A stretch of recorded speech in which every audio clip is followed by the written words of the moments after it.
Welcome to the deep dive. We grab a whole stack of sources and pull out the absolute best bits for you. Today we're digging into something kind of fun. Can two super smart scientists who are also like major rivals actually find common ground? Or maybe even romance? Like what if the person you're sure hates your guts turns out to be, well, everything you've been looking for? That's exactly the tightrope walk, isn't it? We're diving deep into Ali Hazelwood's Love on the Brain. And much like her big hit, The Love Hypothesis, this one mixes that laugh-out-loud funny stuff with real romance and, a proper love for STEM.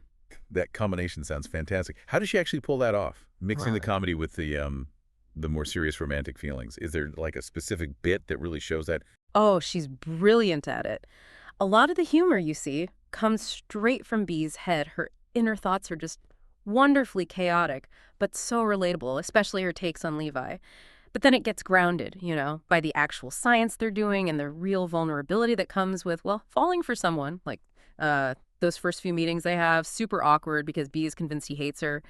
That leads to some genuinely funny moments. But then slowly, as they start really talking, it shifts into something more tender. I love that kind of dynamic. Okay, so our mission here today is to give you the real inside scoop on this story. We're going to unpack the whole thing, the plot, who the main characters really are, the big ideas, the turning points, everything. We're working from a detailed summary, so by the end, you'll really get what makes this book work. Exactly. And it all centers on Bee Königswasser.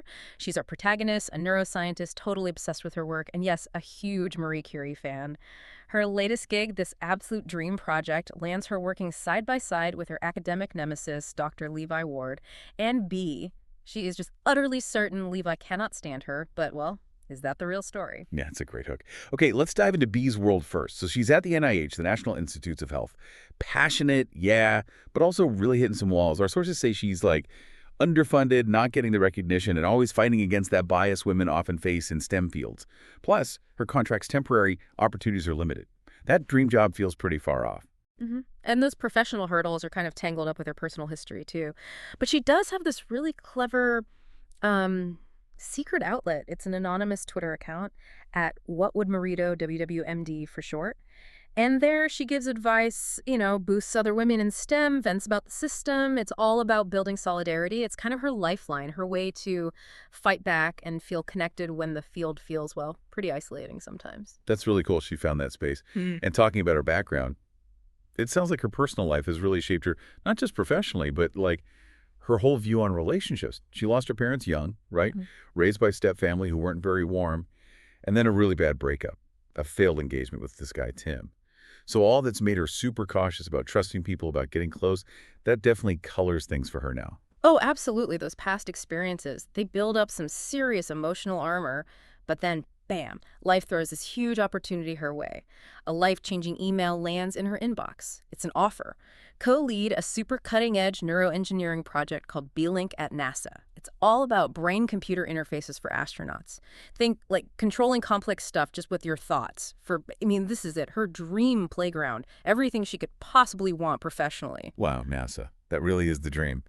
But, life's never that simple, is it? Ah. There has to be a catch, right? What's the big obstacle with this amazing opportunity? Oh, it's a huge catch. Her co-lead, the person she has to work side by side with on this dream project. It's none other than Dr. Levi Ward.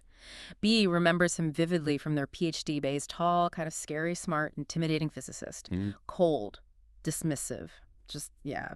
She is absolutely convinced he hates her, but still, even dreading it, she just can't say no to this job. It's too big. It's really interesting how that past perception of him just creates this massive conflict for her professionally. Do you think that happens a lot, where personal history just sort of dictates how you approach work? Oh, I think definitely. Yeah. Especially when it involves feeling judged or, past slights. You can almost feel her being pulled in two directions. The job is pulling her forward, but that history with Levi is like this giant anchor. So, okay, she gets to NASA's Johnson Space Center in Houston, determined to be professional.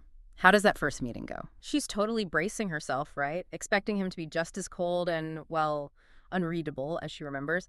And yeah, he's tall, he's brooding, but he's not actually hostile. Not at all. He's polite, maybe a little reserved, but friendly. Bee is completely thrown. But, being Bee, she immediately rationalizes it, thinks, okay, he's just tolerating me or he's just being professional. She can't quite believe that old impression might be wrong. That must be confusing. But any relief she feels probably doesn't last long because the sources say things start going wrong with the B-Link project pretty much straight away. Right, exactly. From day one, it's just one problem after another. Equipment orders get lost or delayed. Bee suddenly can't get access to labs she needs, important meeting emails. Somehow they just don't reach her inbox. It becomes pretty obvious, pretty fast, that someone is actively trying to sabotage her work. And the suspicion, it points pretty strongly towards this other NASA engineer, a guy named Guy, who seems, well, pretty misogynistic. Ugh, that kind of deliberate undermining. Hmm. That must just eat away at you. How does that affect Bee, especially in this super high-pressure NASA environment, with her confidence already a bit shaky? It hits her hard. Yeah. It just feeds right into that imposter syndrome, that awful feeling of, I don't belong here, I'm not good enough. Wow. And it reinforces all her worst fears about women in STEM not being taken seriously. But here's where it gets really interesting. Levi's reaction. He doesn't pile on. Instead, he starts quietly helping her, like fixing her access issues behind the scenes, backing her up in meetings when someone tries to dismiss her ideas. He even creates little openings for her to, show what she can do. Okay, so now Bee must be totally spinning. Mhm. Her brain's stuck on he's the enemy because of the past, all those old feelings. But then his actions, they're saying something totally different. And her heart is maybe noticing he's, well, considerate. And Yeah, maybe even hating-hatingly attractive, as the source puts it. Exactly. It's such a great example of how our first impressions can get totally scrambled by what people actually do, especially when you're trying to navigate somewhere new and stressful. Mm-hmm. And that quiet help from Levi, it starts to really wear down her defenses. As they spend more time together, late nights in the lab, that kind of thing, they actually start working really well together. They click. His very careful, steady way of doing things complements her more creative, out there style. They start joking around, that Right. nerdy banter and those walls she has up. They start to come down bit by bit. And she starts seeing these little glimpses of the real Levi Yeah. beyond the brooding facade. Like he smiles sometimes, and it's Yeah. apparently devastating. He remembers small things about her, like her coffee order, little habits. Yeah. And then there's the cat. He rescues this stray cat. Bee names it Schrodinger, which is just perfect, right? So nerdy. Totally. And Schrodinger becomes their unofficial lab mascot. It's these little human moments that really start to challenge her whole idea of who Levi is. But wait, there's also this other layer, isn't there? This online thing. Ah, yes. The secret pen pal. So all this time, Bee has been pouring her heart out in Twitter DMs to this anonymous person at Schmackaroni. They talk about everything, work stress, life stuff, her feelings about, well, everything. She feels this incredibly strong connection to them, like they just get her. The crucial part, of course, the big reveal waiting to happen, is that she has absolutely no idea at Schmackaroni is Levi. Oh, that's brilliant. Yeah. Such a classic move, but it adds so much tension. So he's just juggling all this internally, still half believing Levi dislikes her, but also undeniably falling for him, terrified of getting hurt again after Tim, and still dealing with the sabotage and the pressure to prove herself. It really makes you think about online versus real-life connections, doesn't it? How different they can feel. It really does. That anonymity online, it lets you be vulnerable in a way that's maybe harder face-to-face without all the baggage of assumptions and, well, social awkwardness. And then things really start to shift. During a super stressful point in the project, Levi just drops this bombshell. He admits it. He never hated her, not even close, back in grad school. He avoided her because he liked her too much and was just really awkward about it. All those years, just a massive misunderstanding clouding everything. Wow. Okay. That's the moment then. The slow burn finally pays off. Yeah. What happens right after that confession? Sparks flying. Oh, yeah. Total explosion of chemistry. Intense kisses. Bee finally letting herself admit how she feels about him. It's like suddenly everything makes sense and all that confusion just evaporates because the truth is out and the attraction is undeniable. And then the other truth comes out about the Twitter DMs. She eventually figures out Levi is at Schmackaroni. How does she react to that? Is she angry he kept it secret?